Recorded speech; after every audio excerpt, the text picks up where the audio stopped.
Los invitamos a compartir Horizonte Sur, la conducción de Jorge Eduardo Rulli y la participación del grupo de Reflexión Rural.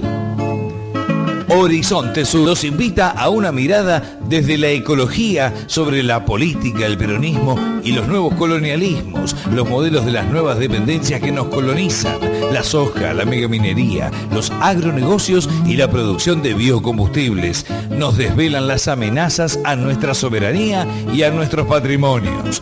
Horizonte Sur, radio, conducción de Jorge Eduardo Rulli y la participación del grupo de Reflexión Rural.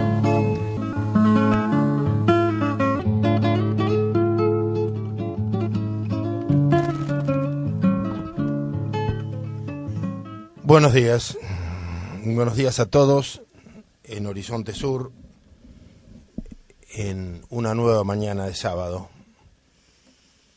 Bueno, yo soy Jorge Eduardo Rulli.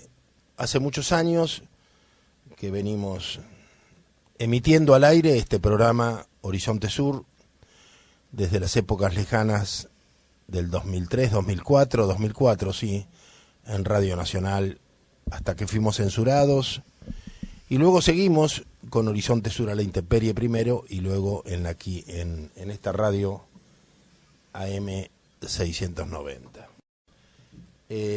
Bueno, hoy me acompaña Ernesto García. Hola, buenos días, Ernesto. ¿Qué tal? Yo quiero presentarlo hoy, Ernesto, porque algunos no saben quién es.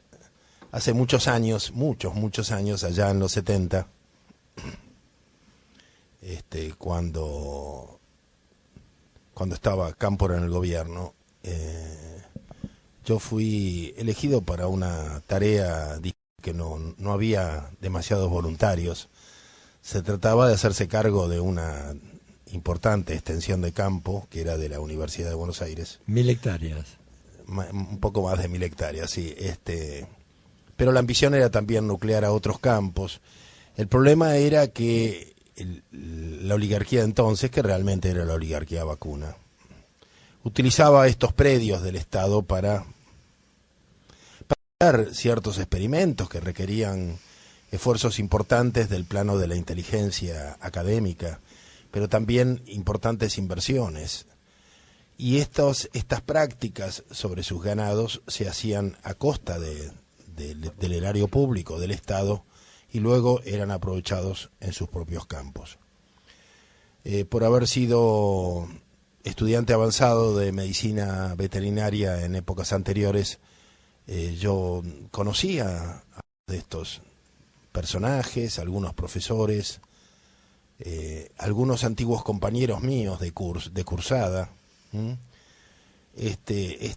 Entendía de qué se trataba, y lo que para otros era un aspecto negativo, como irse con su familia al lugar, al campo, para mí fue muy atractivo, todo lo contrario.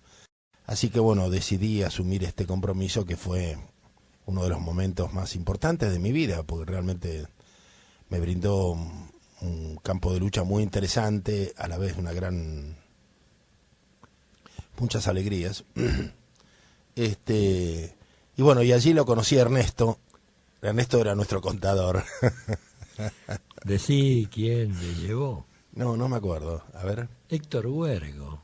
Héctor Huergo. A través de Julio Nudler, que era economista, periodista, Héctor Huergo, sí, y amigo de la secundaria mío. Claro, digamos que Héctor Huergo ahora es el director de Clarín Rural y uno de los mayores exponentes emblemáticos de la propuesta de la Revolución Verde en el campo argentino a través de los transgénicos, pero en aquel entonces era un destacado trotskista de la Universidad de Buenos Aires. Exactamente. Del grupo Porté. De un grupo que respondía al Porté, Partido Obrero Revolucionario Trotskista, más comúnmente conocido como posadista, por la figura de Posadas, que era uno de sus líderes, que con determinismo histórico afirmaba que si los platos voladores estaban tecnológicamente más avanzados que los seres humanos, que los terráqueos, sin duda debían haber llegado al socialismo ya, de tal manera que era cuestión de esperar,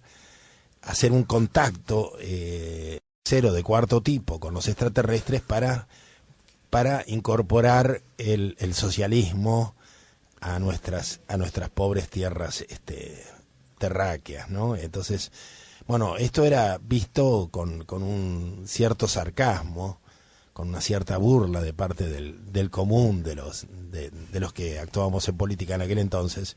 Lo que jamás imaginamos es que este hombre que predicaba el socialismo de los platos voladores llegara alguna vez a ser uno de los inspiradores de la Argentina actual, de la Argentina kirchnerista, de la Argentina sojera, de la Argentina de los biocombustibles, ¿no?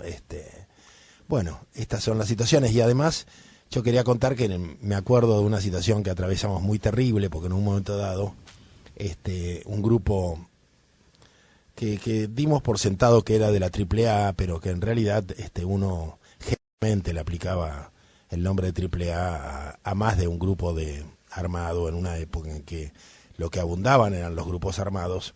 Esto fue a finales del 74, en un momento dado cayó una patota grande, como de 20 personas o más, con armas largas. Bueno, en realidad después supe que venían de la UON de San Nicolás, ¿no? Por lo menos los que lo dirigían. Con Talagano atrás de lo que Claro, esto fue cuando Talagano se hizo cargo de la universidad. En realidad yo estaba en el antedespacho de Talagano con mi renuncia en las manos, siempre un poco ingenuo, ¿no? Entonces, de pronto, después de esperar una hora, un secretario me dice: ¿usted para qué está? Entonces le muestro la renuncia. Mire, yo vengo a dejarle la renuncia al interventor. Me dice: ¿pero usted está loco? Me dice, ¿Por qué me pregunta eso? Dice: porque acaba de ir un grupo armado para un campo que usted dirige. ¿Cómo? No. Bueno, en fin. Con previa entrevista con el comisario de San Pedro. Claro, sí. En realidad el grupo armado, decidido sin duda a liquidarnos, pasa por la comisaría de San Pedro, habla con el comisario y le pide una zona liberada. O sea, le dice: mire, vamos a sorteo en el campo San Pedro, le pedimos a usted que usted no intervenga, ¿no? Pero le venimos a avisar. El comisario dice: no, está bien. Yo respondo, le mostré las credenciales de la presidencia. Dice: yo acato lo que sí, y dice: si me permite, le voy a comentar que me parece muy extraño. Dice: porque yo conozco al señor Rulli, me pareció un caballero, ha estado aquí con su esposa, hemos estado conversando. Y bueno, esto me lo cuenta el croata, que era un mercenario internacional que venía del Paraguay. Me lo cuenta luego. Me di cuenta de que me estaban usando, me di cuenta que había algo extraño, y le dije a los muchachos: antes de disparar, entren con precauciones, pero no disparen hasta que yo les avise, porque me parece que hay algo raro y nos están usando. Bueno, efectivamente no hubo nada en el campo que les llamara la atención. Y habló con vos. Claro, no, bueno, yo llegué después, claro. Yo llegué después y ya los estaban atendiendo. Estaban todos, les habían hecho sanguchitos y masitas y cosas muy dulces, y entonces estaban con los fusiles entre las piernas y con los platitos en las manos, no sabían qué hacer. Había todo un sistema de seducción, ¿no?, que los había neutralizado. Desconcertado, claro. Y totalmente desconcertado. Bueno, por todo era todo un dispositivo que teníamos en el campo, un campo grande, un campo con mucho personal, y además capacitado para recibir gente y de alguna manera para ganar la confianza de los que llegaban, dado que en el campo se experimentaban nuevos modelos productivos y una serie de prácticas comunitarias muy interesantes que refieren a nuestras antiguas preocupaciones ya hace más de 40 y pico de años acerca de estas prácticas de lo agrario, ¿no? Bueno, el tema es que en un momento dado la ocupación del campo, cuando ya no nos dejan salir, nos damos cuenta de que quizá de una manera cándida nosotros imaginábamos que lo peor que podía pasar era que nos quemaran los informes y los balances y que nos acusaran de algún tipo de deshonestidad. Entonces, cuidando al extremo nuestra propia moral en riesgo y corriendo riesgo a nuestras vidas, decidimos a través de las mujeres vaciar la oficina de todos los contenidos que había, que lo fueron sacando bajo los ponchos las mujeres, y acumulando unas valijas de cartón que teníamos, grandes valijas, y sacamos todo el material y contable, y en la noche a través con Fernando Robel y con mi hermano Roberto fuimos sacando estas valijas a hombro con todo el papelerío del campo, a través de los potreros, calculando dónde no habría guardia, porque tenían lugares, gente con FAL en diferentes lugares del campo. Realmente tiempos difíciles, ¿no? Uno habla de esto y parece que hablara de una película, ¿no? Y sin embargo lo vivimos. Bueno, y así caminamos varios kilómetros a través de los potreros que conocíamos hasta llegar a un camino secundario donde nos esperaba mi hermano, cargamos todo. Y si no me equivoco, bueno, mi hermano con uno de esos vehículos de 3 ruedas, ¿te acuerdas? Que ni sé cómo se llamaban, que se abrían por delante. Los chiquititos, los Henkel. Sí. Ese vehículo cargado de documentación llegó a tu casa, ¿no? O algo así, o se encontró con vos en algún lugar. Puede y, ser, sí, y ya fueron, no me acuerdo. Y fueron juntos a la calle Viamonte, donde estaba la parte contable de la Universidad de Buenos Aires, y se entregaron todos los papeles. O sea, en ese momento éramos tan equivocados estábamos, ¿no? Porque pensábamos que lo más importante era rendir la contabilidad o sea, estábamos haciendo nuestras vidas por rendir la contabilidad de una institución pública. Fíjate las cosas que están pasando ahora, ¿no? Cómo ha cambiado la escala de valores, ¿no? Donde hoy sería lo último. Hoy realmente que se usa el tesoro público como un patrimonio absolutamente personal, ¿no? Qué terrible. El cambio es que el único cambio favorable es que las bandas armadas que quisieron liquidarte, como vos bien dijiste, hoy no están. De manera que no es poco el cambio, pero esto costó al tiempo, según el informe Sábato, como 10.000 muertos. Así es. Bueno, te olvidaste de cómo ingresé al campo. Y cómo, bueno, en el campo necesitaba un contador, y el extinto amigo Julio Nudler, al cual siempre rendimos homenaje. Julio Nudler era un economista y periodista de Página 12. muy maltratado por señor Berbisky. Sí, así es. Y que fue de los primeros que nos respaldaron, valga esto como homenaje, en nuestra larga lucha contra la soja transgénica. Fue de los primeros periodistas que entendían la lucha que estaba llevando el grupo de Reflexión Rural, y estoy hablando de finales de los años 90, ¿no? Y principios del 2000. Cuando sacamos varias notas, sacó Julio Nudler muy importantes, ¿no? Sí. Así es. Un hombre realmente valioso, ¿no? Y digamos que fue un duro, en alguna época había sido un duro antiperonista, si no me equivoco. Sí, al final de su vida hizo una historia de la marcha peronista, al cabo del cual son 5 CD, al cabo de cuya elaboración pensó una frase que nunca me voy a olvidar, que me parece que con respecto al peronismo hay que barajar y dar de nuevo, con lo cual asomaba una autocrítica a su... Era un hombre capaz de reflexionar y dirigirse, y era una buena persona. Sí. Por eso nuestro homenaje reiterado. Bueno, vayamos ahora a estos temas importantes de la semana. Digamos, yo quería hablar de Monsanto porque esta ha sido una semana de movilizaciones en el mundo entero, pero también en la Argentina, ¿no? Entonces, digamos, hablemos un poquito de Monsanto. Yo voy a tomar unos escritos de una muchacha que se llama Irina Santesteban, que dice: el lunes 17 de septiembre fue la lucha elegida por miles de organizaciones en todo el mundo para protestar contra la empresa Monsanto, emblema de la manipulación transgénica de semillas y de utilización de agrotóxicos. En las principales ciudades de Canadá, Argentina, Alemania, Ecuador, Paraguay, Brasil, Perú, Japón, Filipinas y en el propio territorio de los Estados Unidos se desarrollaron enormes protestas y movilizaciones contra la empresa Monsanto.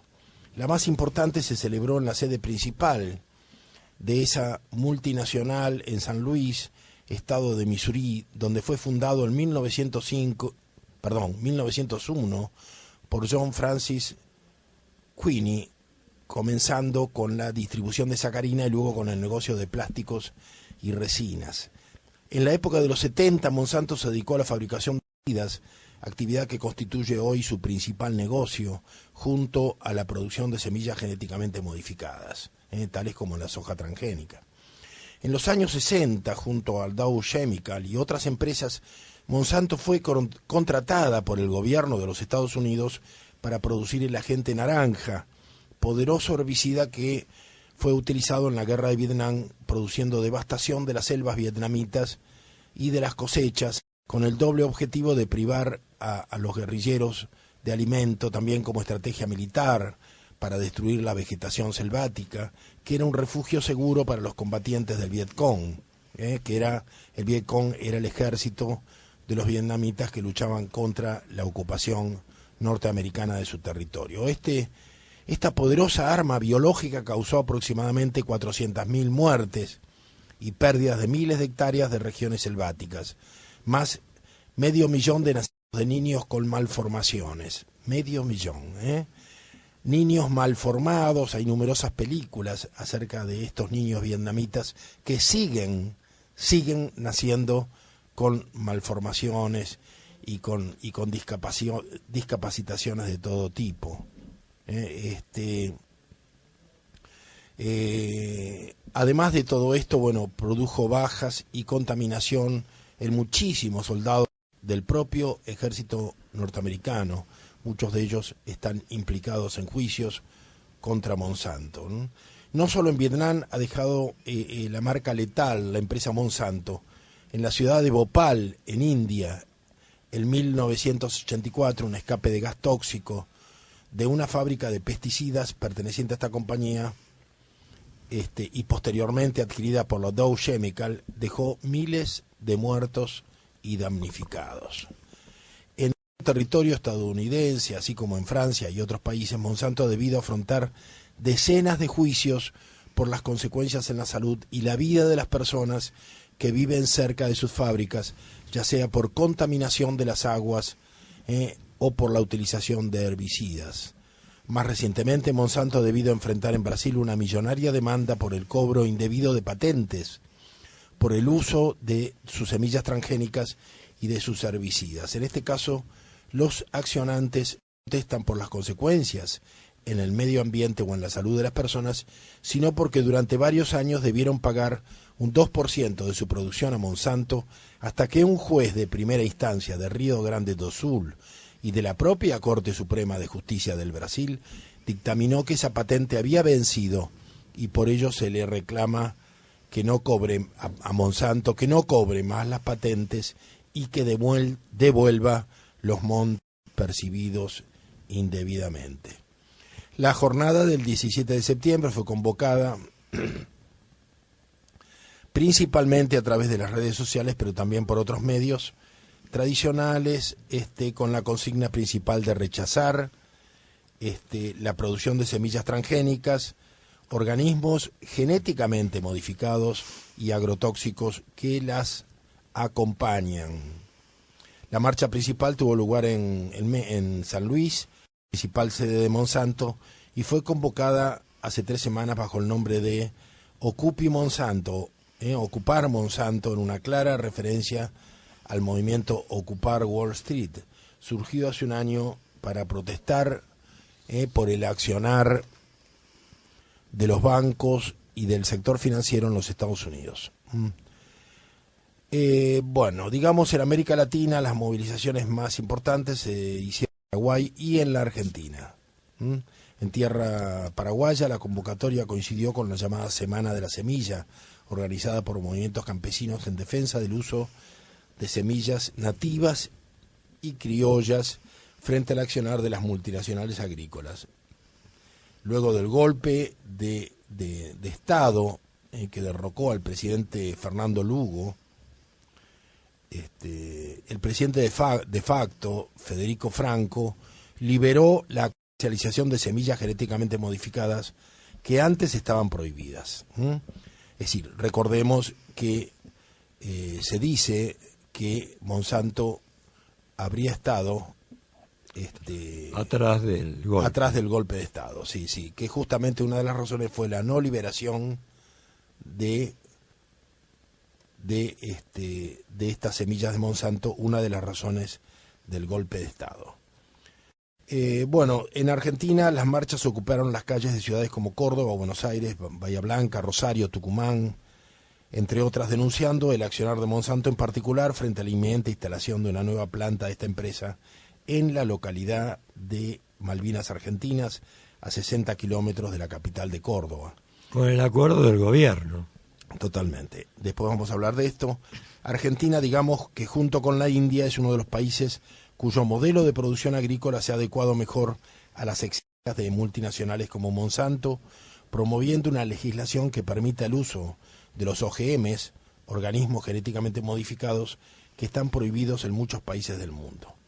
Bueno, y aquí vamos a hablar un poquito de la Argentina, vamos a reflexionar un poquito para decir que nosotros, que nos consta que estamos organizados como grupo de reflexión rural desde el año 96-97, nos consta la presencia de Monsanto detrás de cada una de las resoluciones y de las políticas que se establecieron a lo largo de los gobiernos que nos han sucedido desde los años 90 hasta el presente.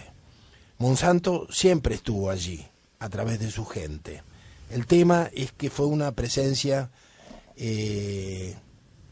no asumida, casi subrepticia, quizá vergonzante de parte del grueso de los funcionarios. O sea, lo que estamos viviendo ahora es una situación absolutamente excepcional, porque lo que está ocurriendo es que por primera vez la presidente de los argentinos, a nombre de todos nosotros, y esto nos llena de vergüenza, de absoluta vergüenza, a nombre de todos los argentinos, ha celebrado, con júbilo, ha celebrado las nuevas inversiones de Monsanto, y el ministro de Agricultura ha anunciado que la nueva ley de semillas se adaptará a las necesidades de esta empresa. O sea, esto es algo absolutamente insólito en el mundo, donde Monsanto está considerado realmente como una empresa particularmente demoníaca, una empresa que durante más de 100 años se ha dedicado a producir producciones realmente letales para la humanidad, realmente absolutamente dañinas. Y entonces los acuerdos de Monsanto con muchos gobiernos son acuerdos poco publicitados, ¿no?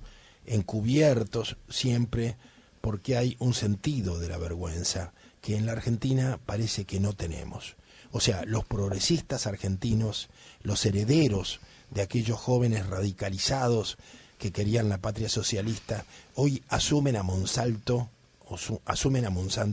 como su respeto de la matriz productiva, como la empresa que le va a dar a la Argentina un carácter, como dijo nuestra presidente, de vanguardia en el plano de la biotecnología.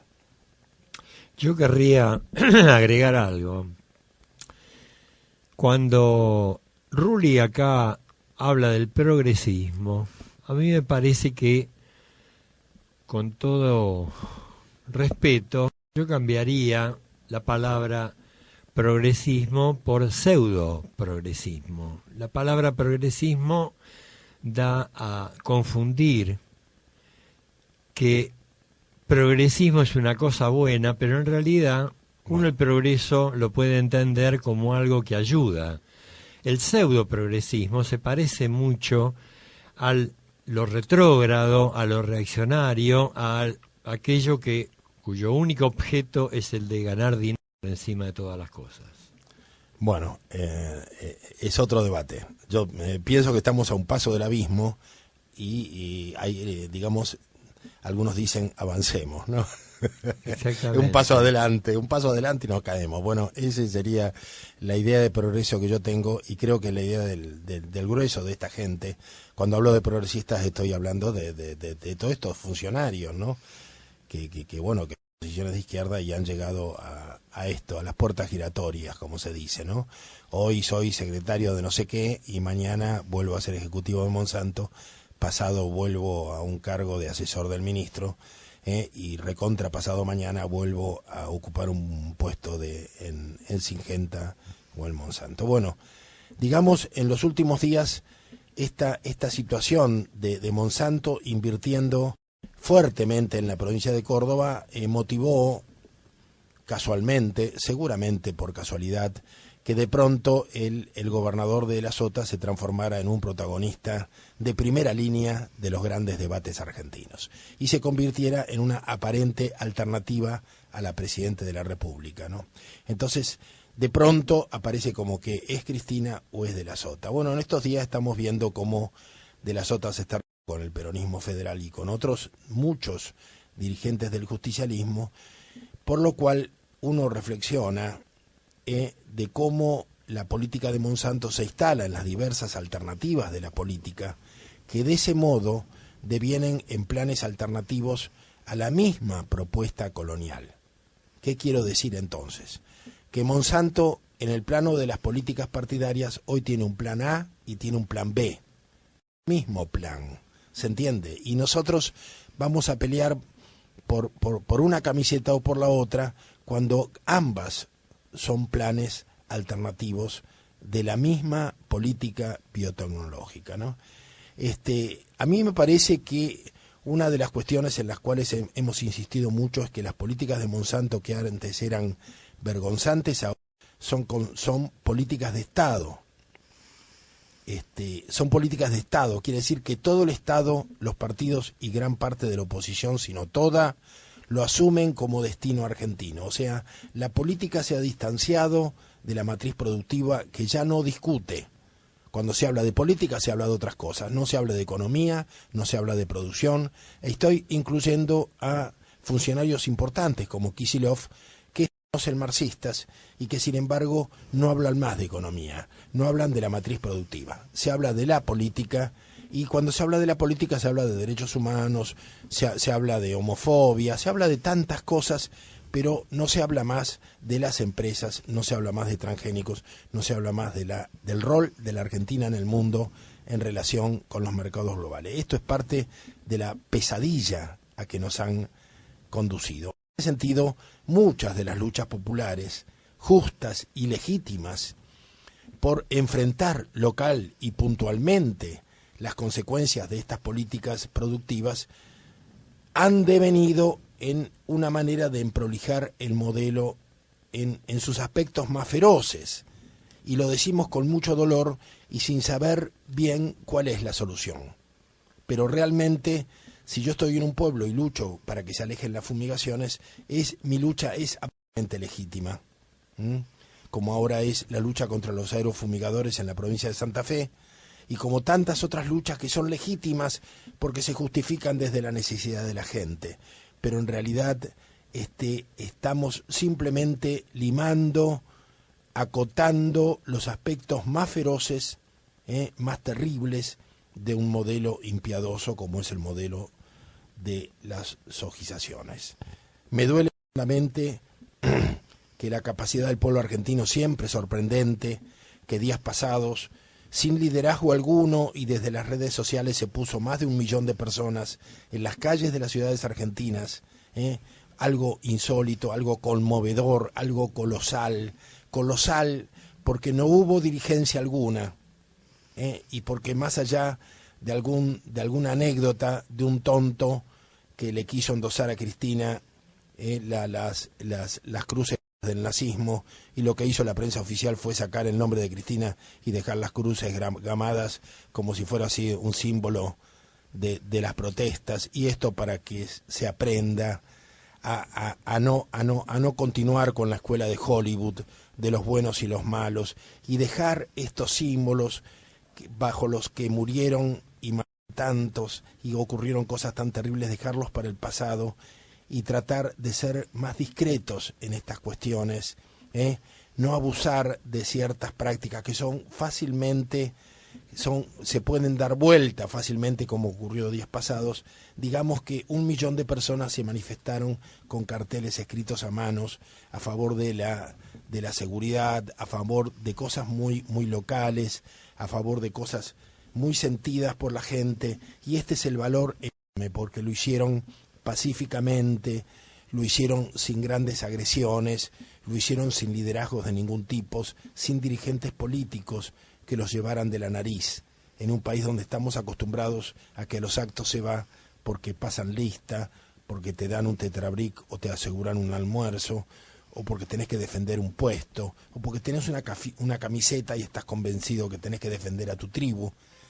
Aquí tuvimos movilizaciones enormes, nunca vistas, por otros temas.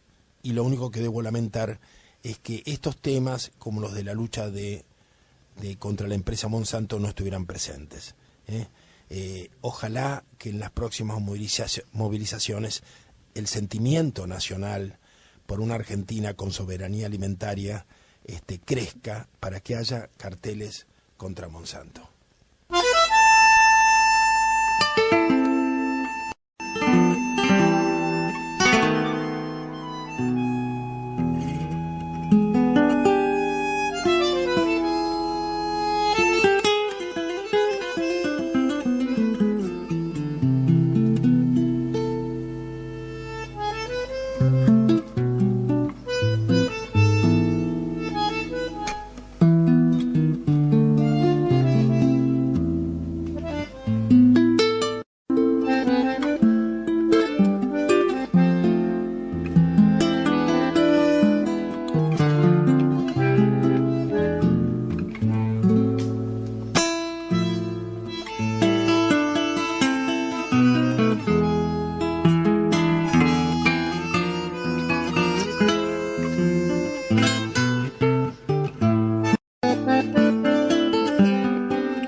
Horizonte Sur, sábados a la hora 9 por AM 690 K24 en radio, FM frecuencia 0, 94.1 de Alberti, provincia de Buenos Aires. Sábados a la hora 12 por FM del Sur, 103.7 de Verónica, partido de Punta Indio, provincia de Buenos Aires. Domingos a la hora 13 por FM Cristal, 100.9 de Rauch, provincia de Buenos Aires. Domingos a la hora 18 por FM 90.7 de la Radio Pública de Marcos Paz, provincia de Buenos Aires. Jueves a la hora 12 por FM 107.9 en el Valle de Tras la Sierra, Córdoba.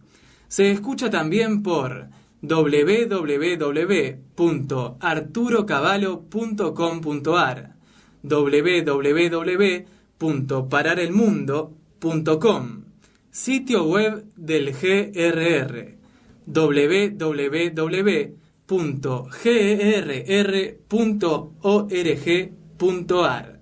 Número de teléfono para dejar mensajes 4682-4371.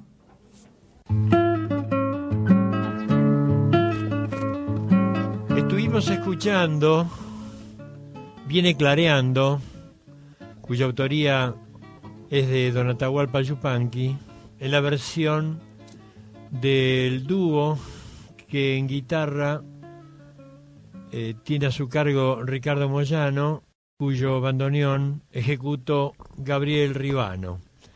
Esta grabación fue realizada en Turquía, en la capital, Estambul, en febrero de 1995. Bueno, gracias Ernesto. Volviendo al tema que nos preocupa hoy, digamos que la incomprensión del fenómeno de la globalización es en realidad la incapacidad por averiguar y por llegar a saber quiénes son los que toman las grandes decisiones en el mundo de hoy y quiénes salen perdiendo. Y esto más allá de las posturas políticas de cada uno. O sea, no entender globalización es no entender de política en el mundo global. No entender que la globalización es un salto en calidad tremendo del capitalismo que habíamos conocido, porque este capitalismo se ha entremezclado de una manera perversa con muchas de las consecuencias del estalinismo, y ha dado por efecto, y juntándose con los altísimos niveles de tecnología e informática del mundo de hoy, ha producido fenómenos totalmente diferentes a los del siglo pasado y a los del anterior siglo, donde en general basamos nuestras experiencias y nuestros conocimientos doctrinarios, es negarnos a la comprensión del mundo presente. Y es lo que suele pasar con gran parte de esta dirigencia progre, que sigue hablando de un campo donde reinaría la oligarquía vacuna, un campo que no existe hace ya 50 o más años.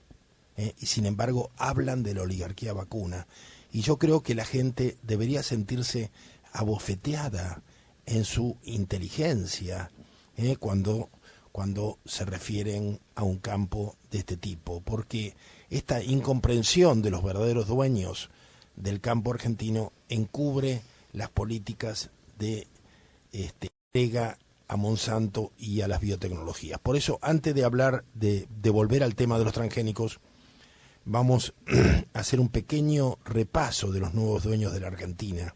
En primer lugar, que lo hemos hecho en nuestras páginas en Facebook, los nuevos dueños de la Argentina. En primer lugar, Eduardo Elstein, el mayor terrateniente de la Argentina, presidente de IRSA Inversiones, con la que se asocian muchas empresas de construcciones locales, como por ejemplo Quad.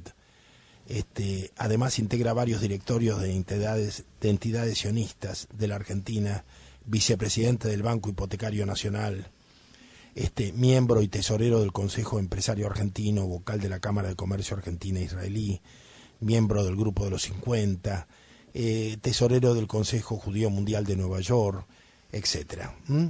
900.000 hectáreas. Gerardo Wertheim posee el 25% de las sociedades del grupo Wertheim. Es el vocero del grupo, que posee el 48% de Nortel Inversora, controla más del 54% de Telecom, más del 42% de la Caja y negocios inmobiliarios, y además negocios inmobiliarios, agropecuarios, alimenticios. Gerardo Wertheim en 2008 fue designado titular del Comité Olímpico Argentino para las Olimpiadas. Continúa en su cargo en Londres 2012. Marcelo Mindlin, presidente de la Cámara de Comercio Argentina-Israelí del grupo Dolphin, maneja Dolphin Latinoamérica, un fondo común de inversiones para el mercado argentino, y Dolphin Fund, fundación, un vehículo de inversión para inversiones internacionales. Mindlin es dueño de Denor, de Pampa Holding y socio de Elstein en IRSA. También todos estos han sido socios de Soros, en acuerdos que ellos mismos reconocen que fueron concretados allá en bares y confiterías del lejano Tel Aviv. Gustavo Grobo Copatel, conocido como el rey de la soja, más de 250.000 hectáreas sembradas con soja transgénica, presidente de Bioceres y de la Fundación Facultad de Agronomía de la UBA, expresidente de Asociación Argentina del Girasol. En Uruguay tiene más de 25.000 hectáreas, miles de hectáreas en Brasil y Paraguay. En el 2011 facturó más de $800 millones y es una de las cabezas de una transnacional que se llama Solus Capital, con oficinas en Michigan y también en San Petersburgo, ¿no? Y como anécdota, hemos contado alguna vez que cuando inaugura estas oficinas en San Petersburgo, reconoce ante los periodistas que se emocionó por sus tiempos juveniles, que cada uno saque las consecuencias. Enrique Eskenazi controla los bancos: Nuevo Banco de Santa Fe, Nuevo Banco de Entre Ríos, Banco de San Juan, Banco de Santa Cruz. Las 300 sucursales de estos bancos están ubicadas en 3 de las zonas más ricas de la Argentina. Dirige el grupo Peterson, que sigue siendo uno de los dueños de Repsol YPF. Sergio Bartolomé Spolsky, es el Spolsky, uno de los que fundó el Banco Patricios, tesorero y rabino, del rabino de la AMIA cuando fue el autoatentado o el atentado. Era gerente del Banco Patricios cuando lo fundieron en marzo del 98.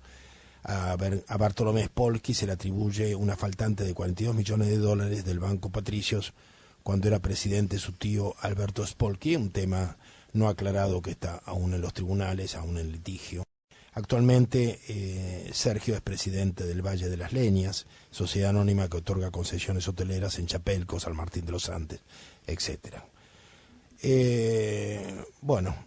En fin, fue premiado en el año 99 y 2001 como tesorero de la AMIA, de donde dejó un faltante, o donde habría dejado un faltante de $3 millones. También otro tema en disputa y también en los tribunales. Bueno, hoy es uno de los que monopolizan los medios oficiales, digamos. Desde la época de Néstor Kirchner, no tiene olvidemos sí, que Eskenazi, por ejemplo,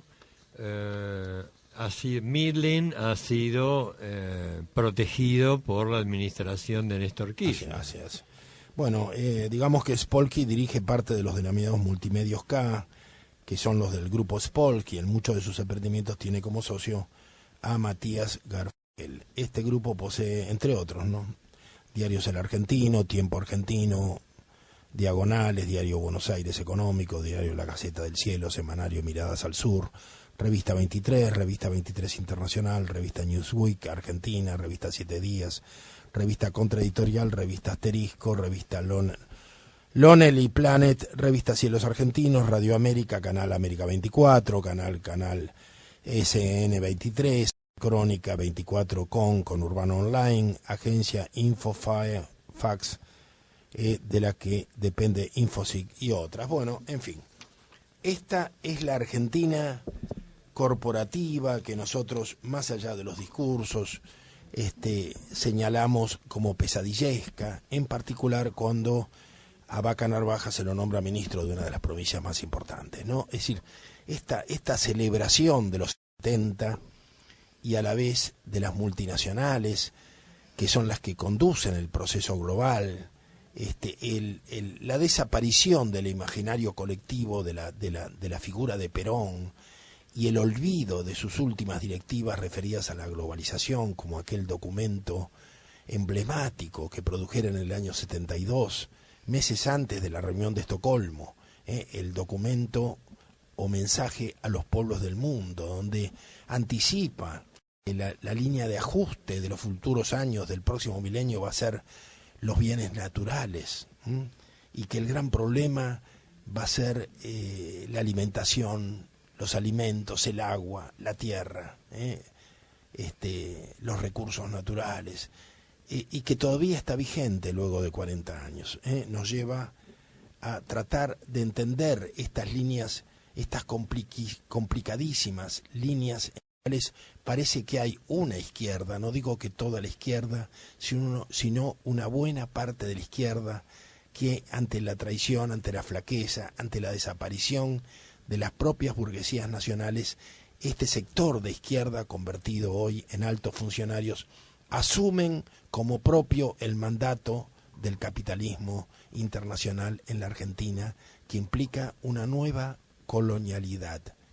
Y para terminar, digamos que, y son lecturas de diarios del interior, digamos que contradicciones como, como parte de la confusión política reinantes, mientras la Presidente firma un acuerdo en Nueva York con la multinacional Monsanto, a la que considera un aliado estratégico para el PEA, el Plan Agroalimentario Nacional, que reúne a tantos sectores que fueron de izquierda, como algunos campesinos de Santiago del Estero y otros, y cuando exalta la creación de una planta para fabricar semillas genéticamente modificadas en la localidad de Malvinas Argentinas, que va a ser la más grande de la empresa en América Latina, el gobierno de Córdoba, supuestamente anti-kirchnerista, con De la Sota a la cabeza, celebra y defiende este emprendimiento frente a las protestas de la comunidad de Malvinas Argentinas y de diferentes colectivos ambientalistas de la provincia de Córdoba. A su vez, el Consejo Superior de la Universidad de Córdoba, presidido por la doctora Carolina Escoto, ella es kirchnerista, critica a Monsanto y se solidariza con las comunidades que se movilizan contra esa erradicación. Parece que el delazotismo, más allá de las diferencias por los dineros de la caja de jubilaciones y el régimen previsional con el kirchnerismo, tiene una profunda coincidencia en los planes estratégicos para la Argentina que coloca a los seguidores del gobierno en Córdoba, ¿no? O sea, terminamos entonces nuestro programa de hoy con esta situación política, este nudo que tenemos que cortar. O sea, diferentes expresiones de la política partidaria son planes de la misma empresa. Esta empresa tiene un plan A en uno, tiene plan B en otro, y tiene un plan C y un plan D. Nosotros tenemos que exigir de los presuntos funcionarios, dirigentes y legisladores es un pronunciamiento acerca de la matriz productiva, porque lo que está en juego es la liberación nacional, la colonialidad de la Argentina, y que nos podamos liberar. Será hasta el próximo sábado.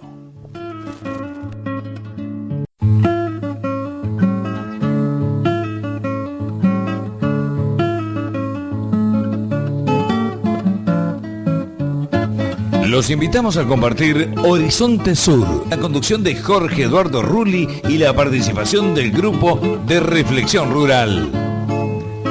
Horizonte Sur nos invita a una mirada desde la ecología sobre la política, el peronismo y los nuevos colonialismos, los modelos de las nuevas dependencias que nos colonizan, la soja, la megaminería, los agronegocios y la producción de biocombustibles. Nos desvelan las amenazas a nuestra soberanía y a nuestros patrimonios.